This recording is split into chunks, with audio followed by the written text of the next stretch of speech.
What's up, guys? Welcome to the 11th installment of the 2026 MLB Team Preview series with the Bat Boy. Today, we have the San Francisco Giants.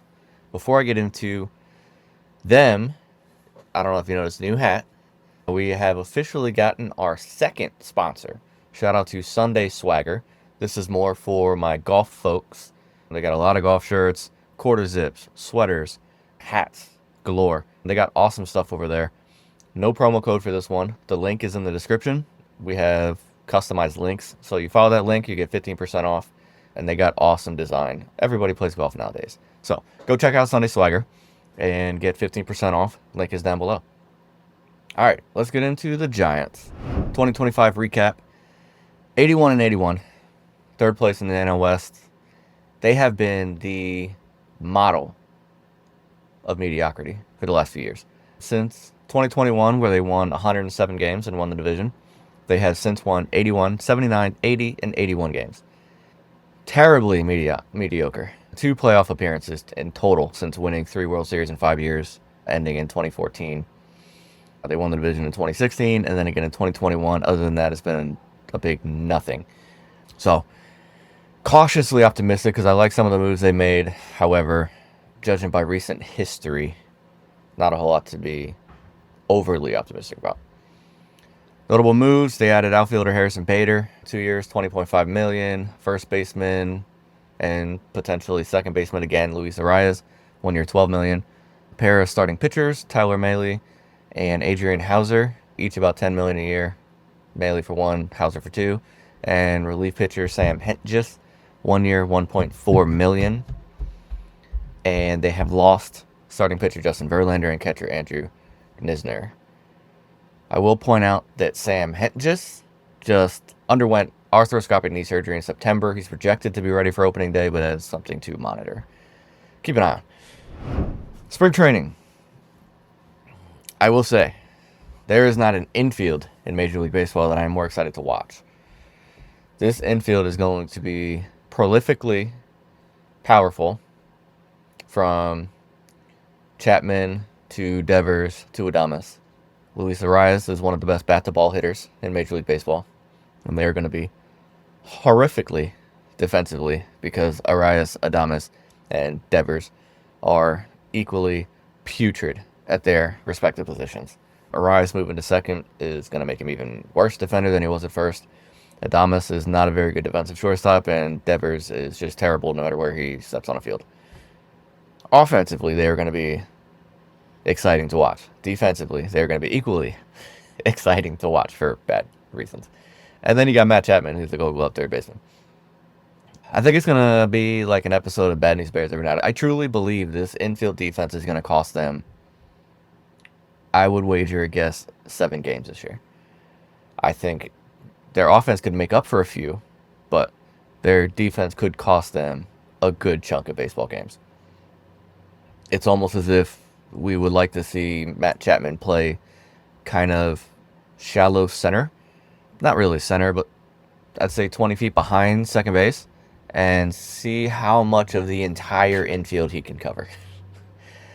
And put the other guys in spots and see if they can make the easy plays. And then for the balls to get past them and whatnot, then you got Matt Chapman playing back up to everybody because they're going to be atrociously bad. Other than that, I'm going to be watching Bryce Eldridge this spring.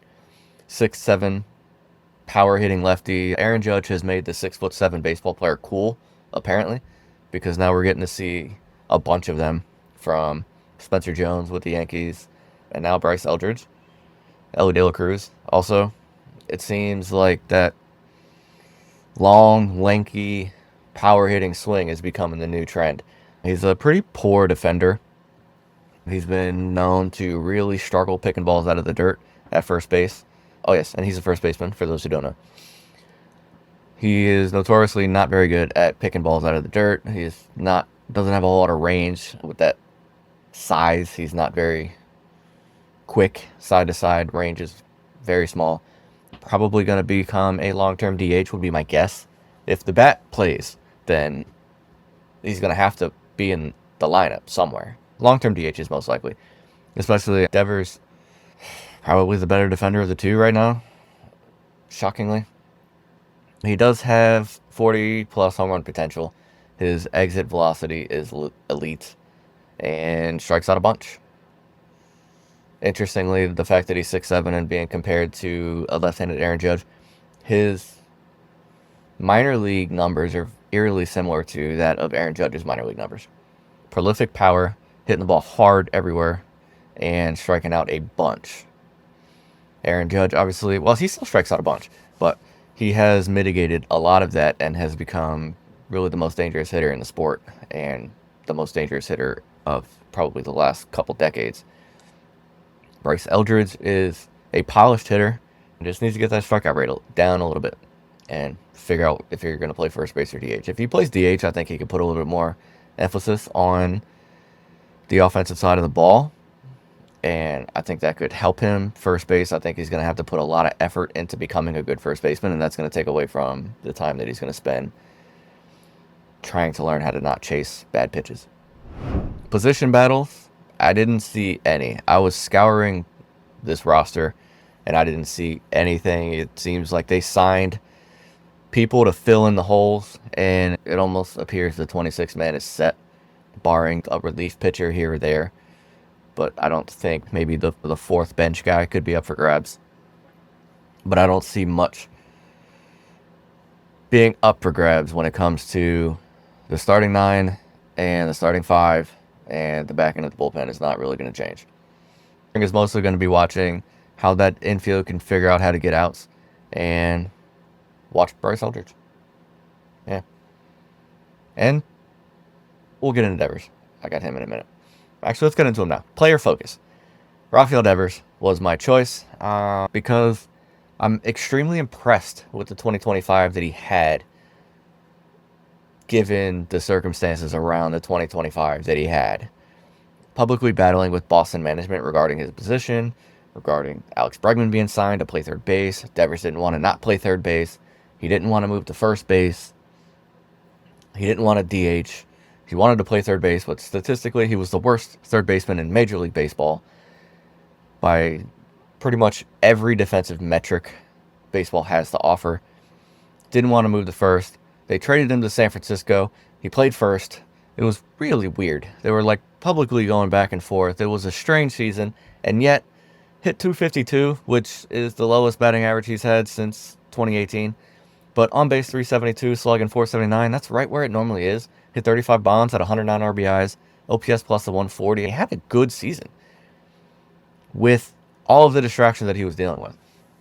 I would like to see what he can do in San Francisco in a loaded lineup. Offensively, this lineup is loaded. Without the distractions of whatever he had going on in Boston, that whole situation was really weird. As a Yankee fan, I enjoyed it. But as a fan of baseball, it was really weird to see what was transpiring there. And then go to San Francisco, play the position that you were fighting with Boston that you didn't want to play, and then end up having a great year. He did strike out a lot more, notoriously struck out, I think, 24 times in his first 12 games or something. Got off to a putrid start, which seemed like it was some effects of what was going on publicly with the management of the Red Sox. And then went to San Francisco and tore it up. His strikeout rate was 26.3 in 2025, 2024, 24.5, and then 2023 it was 19.2. So it's gradually getting worse and worse. So that is one thing to keep an eye on. But he has been one of the best hitters in the sport for 6 years now. He's really, really good. Really, really good fit for San Francisco. Really good fit for that lineup with the power righties in Chapman and Adames. Now he can get paired up with Eldridge, and that 2 to 6 is going to be stacked. Actually, 1 to 6 if you assume Arias is going to be a leadoff hitter.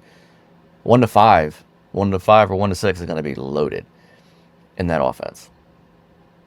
And the Tyler Mahle edition, which I didn't get into earlier, is going to lengthen that starting rotation a bit, which I think is a really good move. So I'm very excited to see Devers this year. 2026 outlook. Like I said, I think this team is really good on paper. They could be a problem defensively.